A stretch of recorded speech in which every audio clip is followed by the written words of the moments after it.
시청자 여러분 안녕하십니까? BOA 뉴스투데이 시작합니다.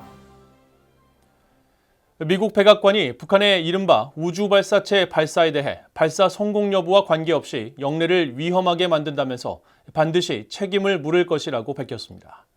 북한의 위성 발사 장소로 추정되는 평안북도 동창리 서해 위성 발사장 발사대 주변에서는 트럭과 버스 등 20여 대의 차량이 집결하는 등 발사 직후 분주한 정황이 포착됐습니다. 첫 소식 함지아 기자가 보도합니다. 존 커비 백악관 국가안보회의 NSC 전략소통조정관은 31일 정례 브리핑을 통해 북한의 이른바 군사정찰 위성 발사에 대한 분명한 입장을 밝혔습니다. 커비 조정관은 북한의 위성 발사가 왜 실패했다고 보느냐는 질문이 나오자 북한이 왜 발사에 실패했는지가 주요 관심사가 돼서는 안 된다면서 문제는 북한의 군사 역량 개발이라고 지적했습니다. We know it failed. And frankly, why exactly it failed shouldn't be the major concern right now. The major concern is that with each and every one of these launches, whether it fails or succeeds, Kim Jong-un and his scientists and engineers, they learn and they improve and they adapt and they continue to develop military capabilities. 커비 조정관은 이어 북한의 이 같은 발사는 한반도와 영내 전체에 위협이 된다면서 김정은 정권에 책임을 물을 것이라는 입장을 거듭 밝혔습니다. That are a threat not only on the peninsula but to the region, which is why we're going to continue to work with allies and partners on holding Kim Jong-un and his regime accountable, and why we're going to do everything we can to make sure we have the proper military capabilities in the region, including training and readiness to deal with those threats. 커비 조정관은 또 북한의 이번 위성 발사가 미한 정상의 워싱턴 선언에 따른 미한 핵협의 그룹 가동에 영향을 미쳤느냐는 질문에는 핵협의 그룹은 북한의 지속적인 도발의 결과로 만들어졌으며 북한의 어떤 위협에도 대응할 수 있는 우리의 능력을 향상시키는 데 도움이 될 것이라고 강조했습니다. 이런 가운데 북한이 우주발사체를 쏜 것으로 추정되는 동창리 서해 위성발사장 발사대 주변에서는 큰 변화가 포착됐습니다. 북한의 발사체 발사 약 4시간 후인 31일 오전 10시 39분에 촬영된 플래닛랩스의 고화질 위성사진에선 로켓 발사대, 즉 겐트리 타워 앞에 모여든 약 24대의 차량이 포착됐습니다. 24대 중 10여 대는 버스 형태의 차량이고 8, 9대는 승합차 또는 승용차로 보입니다. 또 나머지 4, 5대는 대형 트럭인데 전날 포착됐던 17.5m짜리 트럭도 겐트리 타워 반대 방향을 향한 채 서 있습니다. 또 겐트리 타워의 개폐형 하얀색 패널은 원래 있던 북쪽 면에 붙은 것으로 확인돼 전날 발사를 위해 개방했던 패널이 다시 닫힌 모습이 드러났습니다. 위성사진 분석가인 닉 한센 미국 스탠포드대 안보협력센터 개관 연구원은 발사 후 정리 작업인 것으로 분석했습니다. These are different too. There's some of them that are longer and some of them are white, some of them are narrow and some of them are gray and brown. My guess is this is the cleanup crew and make sure there's nothing wrong.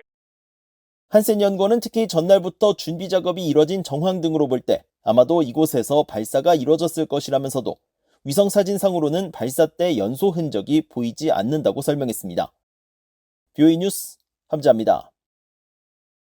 유엔 안보리 상임이사국인 프랑스가 북한의 군사위성 발사 시도를 강력히 규탄했습니다. 프랑스 외무부는 31일 성명을 통해 우주 발사와 탄도미사일 발사의 사용 기술이 매우 유사하다는 점을 고려할 때 이번 발사는 이미 문제가 되고 있는 북한의 탄도미사일 프로그램 진전에 직접적으로 기여하는 것이라며 북한의 발사를 규탄했습니다.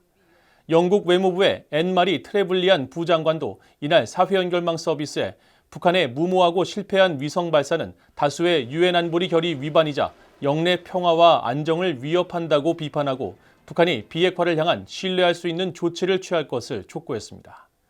호주의 페니웡 외무장관도 성명을 통해 북한의 탄도미사일 기술을 활용한 영내 안보 위협에 우려를 표하고 북한 주민들의 안녕을 우선할 것을 촉구했으며 타이완 외교부도 북한이 군사위성 발사를 위해 대륙간 탄도미사일 ICBM 기술을 고의적으로 사용해 영내 평화와 안정을 저해했다고 규탄했습니다. 북한의 탄도미사일 발사 등의 목소리를 내지 않았던 이스라엘과 우크라이나 정부도 이날 이례적으로 성명을 발표하고 북한의 위성 발사를 규탄하면서 국제법을 위반하는 행위는 용납될 수 없다고 밝혔습니다. 북한이 이번에 발사체 발사에 실패한 것은 위성 발사를 위한 신형 발사체였기 때문일 것으로 미국의 전문가들은 추정했습니다. 특히 북한이 발사 실패 후 연료 문제를 언급한 데 대해서는 북한이 대륙간 탄도미사일 ICBM과 별도로 위성 발사를 위한 발사체를 개발하고 있을 수 있다는 분석이 나왔습니다. 조은정 기자가 보도합니다. 미사일 전문가인 반벤 디펜 전 국무부 국제안보 비확산 수석부차관보는 북한이 이번에 발사한 위성 발사체는 신형 발사체의 가능성이 높다고 분석했습니다. 특히 북한이 연료의 불안정성을 언급한 사실을 주목하면서 어떤 미사일이든 실패 가능성이 있지만 신형 설계 발사체는 실패 확률이 더 높다고 지적하고 북한이 대륙간 탄도미사일 ICBM과 별도로 위성 발사만을 위한 발사체를 개발하고 있을 수 있다고 말했습니다. All of which goes to the idea that they may be developing a space launch vehicle specifically for that purpose rather than trying to dual purpose an ICBM or trying to use a space launch vehicle as a stalking horse for an ICBM, which they shouldn't have to do anymore since they're openly testing ICBMs now. 앞서 북한은 정찰 위성 발사에 실패하자 1단 분리 후 2단 발동기의 점화 비정상으로 추진력을 상실하면서 서해에 추락했으며 사용된 연료도 불안정했다고 밝혔습니다.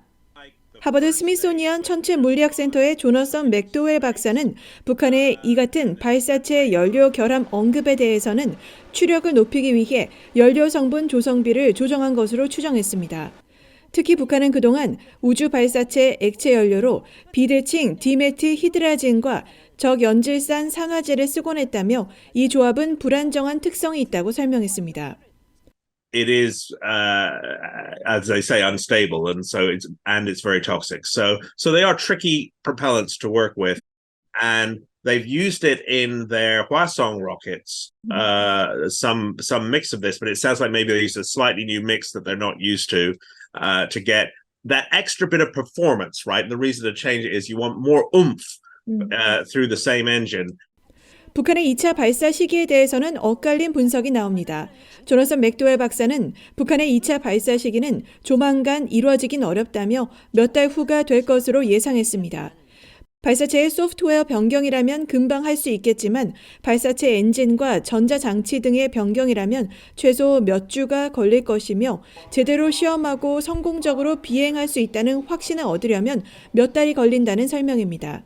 반면에 영국 국제전략연구소 IISS의 조셉 댐시 연구원은 이번 발사의 경우 북한이 5월 31일부터 6월 11일까지 발사 기간을 통보했기 때문에 이 기간 내에 또 다른 발사가 있을 가능성도 배제할 수 없다고 예상했습니다. VOA 뉴스 조은정입니다. 우주의 평화적 이용을 논의하는 국제회의에서 북한이 군사정찰 위성이라고 주장하며 발사체를 쏜 것에 대한 비판이 잇따랐습니다. 함상욱 오스트리아 주재 한국 대사는 31일 오스트리아 빈에서 열린 우주의 평화적 이용에 관한 유엔위원회 제66차 본회의에서 북한이 소위 군사정찰 위성이라고 주장한 발사가 실패했지만 북한이 국제법상 금지된 발사 행위를 정당화하려고 유엔 조약과 기구들을 악용하고 있는 만큼 이를 경계해야 한다고 밝혔습니다. 이어 북한 정권이 해당 발사를 무엇이라고 부르든 북한의 관련 우주 활동이 여러 유엔 안보리 결의에 대한 명백한 위반에 해당하는 한 북한은 우주의 평화적 이용 권리를 주장할 수 없다면서 북한의 불법 행위를 강력히 규탄한다고 밝혔습니다. 유엔 안보리 상임이사국인 프랑스 대표도 이날 우크라이나에 대한 러시아의 침략이 평화적 우주 활동에 불안정한 결과를 초래한다고 비판한 뒤 북한의 군사 정찰 위성 발사를 언급하며 국제 평화와 안보를 저해하는 북한의 행동 또한 매우 우려하고 규탄한다고 밝혔습니다. 우주의 평화적 이용에 관한 유엔위원회는 우주공간의 평화적 이용에 관한 국제 협력을 증진하고 외기권 탐사에 수반되는 법적 규범을 창설하기 위해 지난 1959년 창설됐으며 지난해 기준으로 미국과 한국, 중국, 러시아 등 102개 나라가 참여하고 있고 북한은 가입하지 않았습니다. 미국 공화당의 영김 하원 의원이 북한의 위성 발사와 관련해 미국과 동맹국들의 단호한 태세를 촉구했습니다. 하원 외교위원회 인도태평양 소위원장인 김 의원은 31일 북한이 군사 정찰 위성이라고 주장한 발사체를 쏘아 올린 데 대한 VOA의 서면 논평 요청에 김정은의 꾸준하고 불량한 공세는 미국과 인도태평양 동맹국들에 의해 심각하게 받아들여져야 한다고 밝혔습니다. 그러면서 미국과 동맹국들은 김정은에게 책임을 묻고 북한의 완전하고 검증 가능하며 돌이킬 수 없는 비핵화를 위해 노력하는 데 단호한 자세를 취해야 한다고 강조했습니다. 중국이 일관되게 북한을 지원하고 있고 중국의 이런 행동으로 북한은 수많은 무기 실험을 할 수 있다고 미국 재무부의 고위 관리가 밝혔습니다. 미국 재무부의 엘리자베스 로젠버그 테러 금융범죄 담당 차관보는 31일 상원 은행주택도시위원회에 중국 대응 문제를 다루는 청문회에 출석해 이같이 밝히고 중국이 북한과 같은 나라들을 지원하고 국제 수로와 영공의 긴장을 고조시키는 것은 오해와 오판의 위험을 높이면서 상황을 더욱 위태롭고 불안정하게 만든다고 밝혔습니다. 로젠버그 차관보는 또 서면 보고를 통해서도 중국이 이렇게 하는 동안 북한은 미국 본토를 타격할 수 있는 대륙간 탄도미사일 ICBM과 일본 영토 상공을 비행한 여러 미사일 등 무기 체계의 유지와 개선을 위해 끈질기게 노력해왔다고 지적했습니다. 이어 북한의 이런 역량 증대와 적대적 발언들은 미국과 파트너 국가들의 국가 안보에 대한 직접적인 위협이며 미국의 대응을 필요로 한다면서 미국은 중국이 영내 안정을 위해 더욱 건설적인 역할을 할 수 있고 그래야 한다고 믿는다고 강조했습니다. 이상으로 VOA 뉴스투데이를 모두 마칩니다. 시청해주신 여러분 고맙습니다.